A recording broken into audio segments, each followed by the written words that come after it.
and welcome to Conversations Worth Your While, a show in which I chat with really cool people about interesting topics to spark and inspire and motivate personal and professional change. And today I have the pleasure of being joined by Tina Larsson. And it's fascinating. Our topic today is really about how to get from everything's an emergency to calm, organized proactivity. And it's fascinating because I'm a life coach and Tina is a co-op and condo expert. And you're probably thinking, what do they have in common?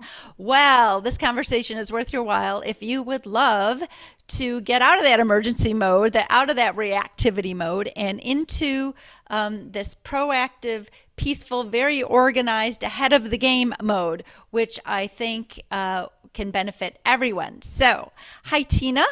Hey, Linda. How Thank are you you so much for today? having. I'm great. Thank you. Thank you so much for having me. You're very I'm welcome. You're very I'm looking welcome. forward to this. Yes, me too. Me too. So why don't you just quickly tell me, like, kind of what you do and who you serve, and why this topic is worth your while to speak with me about? Okay, so I'm Tina Larsson. My company is the Folsom Group. I'm the co-founder and owner. We're based in New York City, and we work with co-op and condo boards to cut their expenses and also the expenses of their capital projects.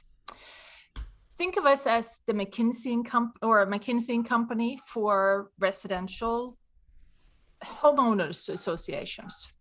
But McKinsey and Company, the difference is McKinsey and Company, they go into huge corporations that charge millions of dollars to consult them on how to increase their profit margin.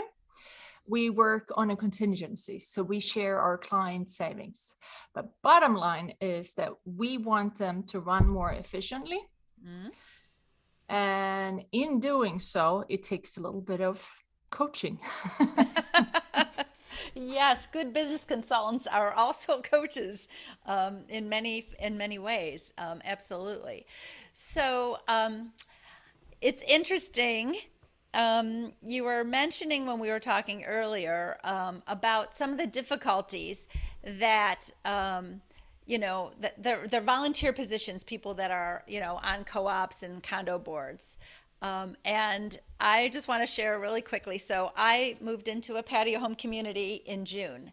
Um, about a month later, we had the annual homeowners association meeting, and I had a glass of wine. I had some hors d'oeuvres. The next thing I know, someone nominates me to be the vice president of the HOA, and then I second the motion, I third the motion, whatever, and before I know, it's unanimous. Linda is now the new vice president, and I'm like, what does that mean? What do I have to do? And they're like, oh, don't worry, you don't really have to do anything. That's what they said to me, right? So I don't really know what my responsibilities are, and when I'll probably find out when there's an emergency. Someone has a big Yes. issue. Yes, that's exactly what you're going to find out. That's my guess too. Yeah, Yeah. no, it is. I mean, in business, you have a job description for the employees. You have a job description for everything that you outsource. And in most cases, or in many cases, you have a job description for some kind of responsibility of the board members or the advisors. In a co-op and condo board, if there's a job description for the super, you're in luck. So so it's not run like a business, and it becomes either overwhelming, or in the case where you're told not to do anything, then it becomes that you only operate in an emergency mode, right? Right. And you know what else? I know my mom was on the board of her condo association in Florida, and Yeah. after just one term, she's like, I've had it. I can't. I think because things were kind of like up in the air and nobody knew who was supposed to really be doing what, there was a lot of egos and a lot of not my responsibilities and a lot of power struggles. And she was just really trying to do her best for the 170 doors that were in her section, and she hated it. Oh, she So, did. yeah, and I think it has to do a lot with Well, first of all, you want to do what's best for your community, right? That is Yes. the ultimate goal. That's why there is a board. It's to handle all the things for the community, right? Um, but people are inexperienced. Many people have never been on a board before. They don't know about property management. They're disorganized. I know, maybe there's a property manager, but that's not the same as running an organization, a business, the board, so say a little bit more about that. Yeah, no. So the difference is that so the board is really there to make the decision on the behalf. It's like politics. It's like a government that Mm, they're the ones who are supposed to govern, and then they hire, or maybe it's already in place, a property manager who is supposed to run the day-to-day operation, and they do that to some capacity. But one of the problems is that we see is that it's a third party person, and that person might have a big staff behind them, but that person has 8 buildings. So think about it. If you're running one organization, and very often a homeowners association comes, even if it's very small, and like in your HOA, it's a very small organization, it still takes the same amount of services. It's very complex, because it's not only to run that. You have the governments, you have different codes, you have fire codes and water boards, and you have all kinds of so it just becomes a very complicated organization. So think about it. If you are on a board of one business that's run like a business, they tell you what you have to do and how it's done and all of this, and you're probably selected because it's your expertise. In this case, you're serving because they convinced you. mhm. And so you don't really have it in you to do the best. And then it's very complex, and there's no documentation saying what is what and when things are due and what's next. Right. What happens if there's a leak? What do we do? There's no documentation saying these are the procedures. Absolutely. So Yeah. yeah. And I don't blame your mom at all. We hear it all the time. People, they volunteer, and then they're like, yeah, no, I couldn't take it anymore. So then they Right. stop. And it Yeah. is a volunteer position, and our priorities as humans are ourselves, our own work that we do, our families, so that sometimes when something's got to give, it might be what you're supposed to be doing on the board, especially if it's disorganized and you're feeling overwhelmed. And so, we our little topic today, how to get from everything's an emergency mode, right, to like calm, organized proactivity. So from being reactive to being proactive. So there's a lot of costs of reactive mode, whether if you're a person who's got a responsibility of a board, or even if you just have the responsibility of your own family, your children, right? This reactive, trying to catch up all the time, puts a lot of stress on our minds, a lot of stress on our relationships, a lot of stress on us, so that we can't even perform at peak performance in the things that are important to us. Yeah. Yeah. So, what do you notice that are the costs of reactive mode when it comes to board members and the community of a condo or a co-op? Yeah. So whenever there's a change in law, when there's a deadline, so a couple of years ago, they had all buildings in New York City, they had to install something called a door lock monitor. And it had to be installed, and they gave them like 10 years warning. And then they had to do this during these 10 years, and it was due, I believe, January 1st, 2020, so 2 years ago. And what happened was that we sent out articles to all of our clients and our prospect clients and everybody in our database. And we said, it's 2 years until the deadline, so we should start looking at it now. The fourth quarter, just because before they had to do this, all the elevator service companies, that installed double in price in that quarter. Mm-hmm. So 2 years before, It was half the price, and then we tried to speak with them, and they were not interested. And they went like, "Yeah, it's not until 2020." And then all of a sudden, in the middle of the summer, half a year before, they all needed this done, and it became very, very expensive for them. And not only that, I mean, also you can risk fines for not adhering to various building codes, fire codes, etc. Sure. So the association might get fined because they didn't do things in time. Also, then maybe you're panicking. You said, "Oh, just call the attorney." And as you know, attorneys charge several $100s per hour for advising boards. So there's that fee. There might be late fees if things are not paid in time, which we see frequently. So there's a lot of cost associated with being reactive as opposed to being proactive, like a business owner, like a successful business owner. They operate they said, okay, so what are we doing next year? What are we doing 3 years from now? What are we doing 5 years from now? Right. Yeah. And so there's the cost of waiting. And in my business as a life coach, the cost of waiting is really the quality of life, quality of relationships, the putting off of your dreams, the settling for the same, like what happens to your dreams if you never make a change and you always just settle, right? And the resentment that builds in relationships when you don't improve them, do what you can to improve them, which is actually fascinating that you can improve a relationship without the other person even having to do a thing or knowing that you're doing it. Like, woo, really? That's true? Swear to God, that's true. So there's a big cost to waiting. And in my business, there's a cost to your soul. There's a cost to your genuine happiness. And there's the cost to the example that you set for your kids and your family members and the other people in your life. Like, oh, just settle, just wait, just, I mean, it's really a cost to them because that's the example you're setting. You're leading by example all the time, whether you believe you are or know you are or not. You always are. So what is the legacy that you want to leave to your children? That you want to leave to the people that you care about, that you want to show your friends, listen, if I went out on a limb and I did what was best and what was right for me, you can do this too. That inspiration and motivation that you can share and gift to other people when you don't wait so long and stay in status quo, because everybody is holding back in some way, everybody. So there's definitely cost. The longer you wait, the more costly it is.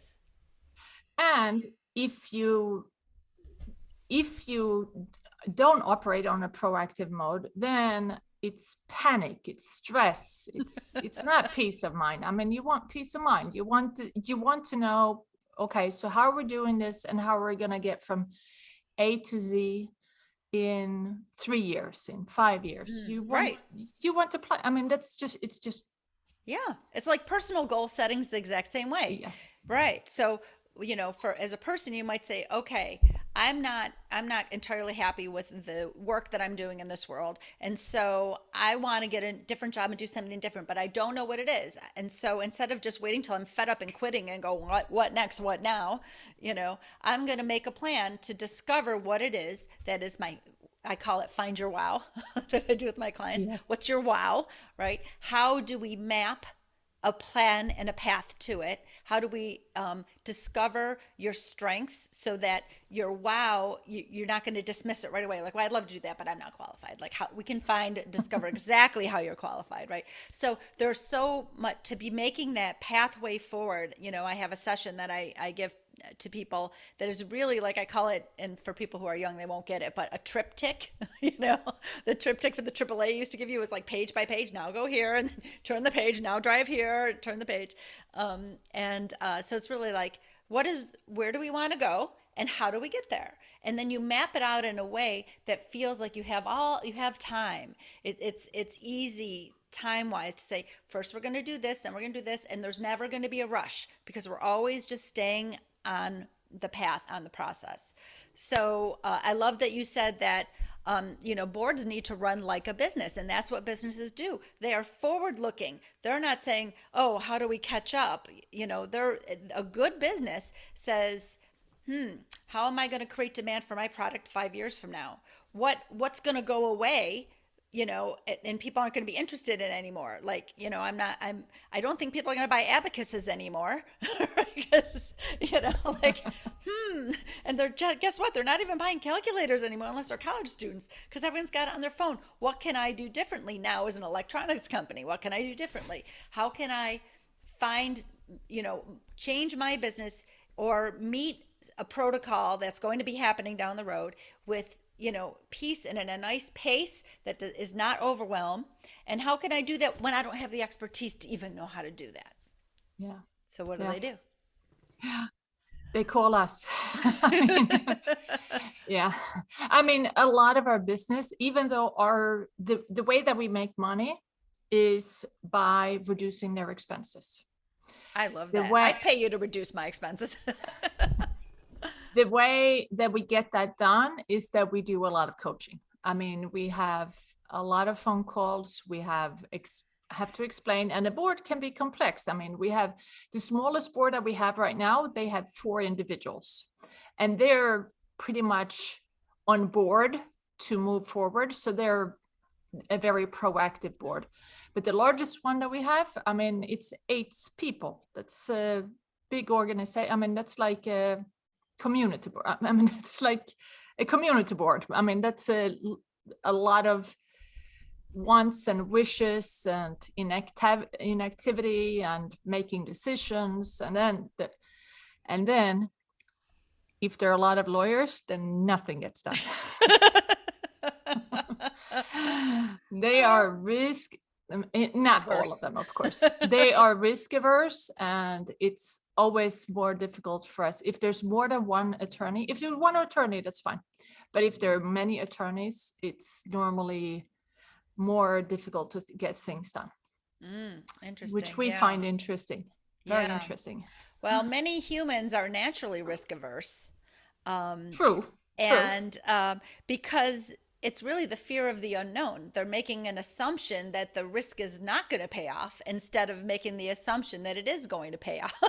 So right then and there, it stops them from really thinking through the positives. They only think through what could go wrong. That's what they're focused on. What could go wrong? We can't do this because what if this and what if that, what if this?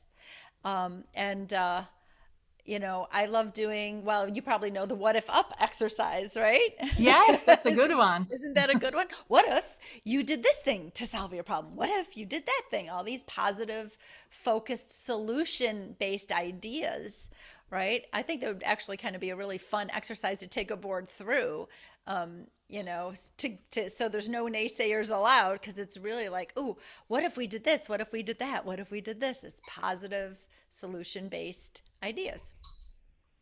And that's what we try to bring to them. Yeah. We haven't tried a what if, but maybe we should. It's kind of a fun exercise because it really gets the ideas flowing. Although I bet you the attorneys might not want to, might be like, yeah, well, but we've been conditioned to what if down, what if this other thing goes wrong? Because we have to make sure we plan around it or plan for it, which is their job. I absolutely understand that. Yeah, but some of the measurements that we do could be as easy as, we had one building, they had 20 phone lines. So we went through their phone lines and we canceled 12 of them because they were never used. Right. So they were paying for them, but they were not used. Right. I mean, that's a pretty simple. So when it comes to restoring facades or elevator this way or that way, I can see how they could be a little risk averse. When it comes to simple measurements like canceling 12 phone line, what's the worst thing that can happen? You call up Verizon and you order more phone lines. It's not the end of the world.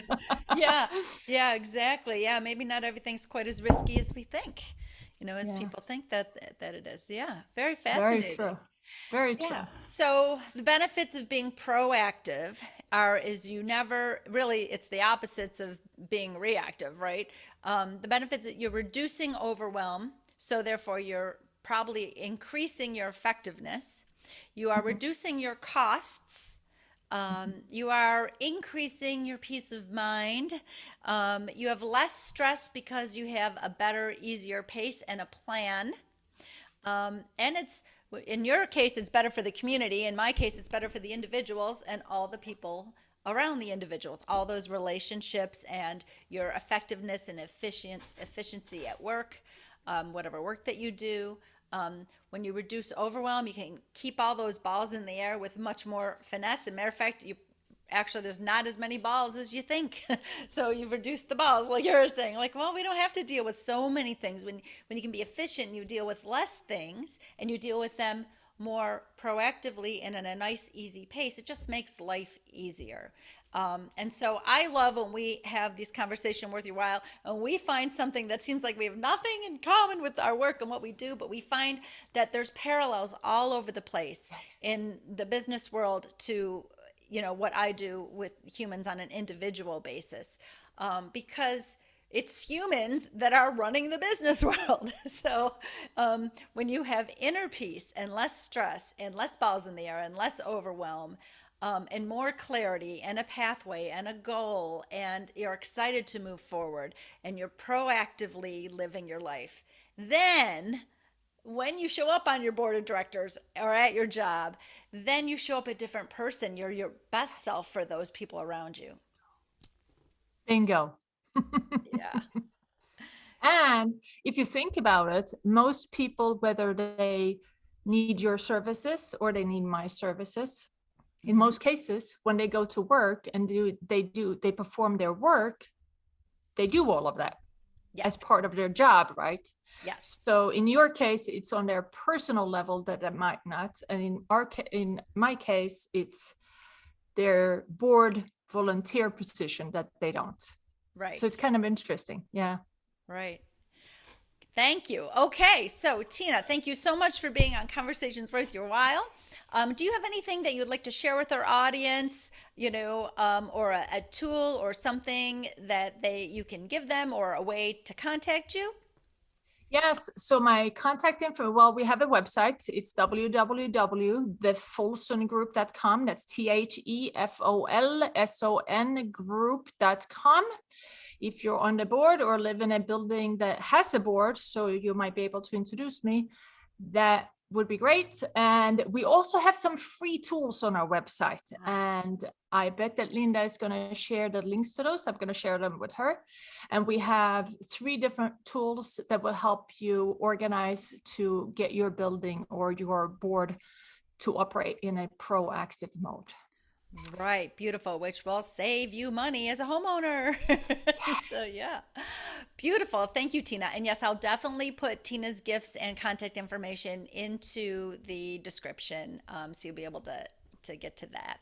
So I'm Linda Bucher, and my gift is synthesizing wisdom and knowledge and making a soul connection with my clients. And I love helping people to get clear, to lighten their load, to nurture their passions, and unleash their gifts on the world. And if you're watching this, please open to the description where you'll find out how to contact us and the free tools and the resources that we're gifting you. And once again, I want to thank you, Tina Larsson. Thank you, my audience. Thank you for sharing your time with us today. And until next time, make sure you've made this conversation worth your while by fueling the spark that it ignited. Thank you so much for being here. Thank you, Linda. Thank you so much for having me. You're welcome.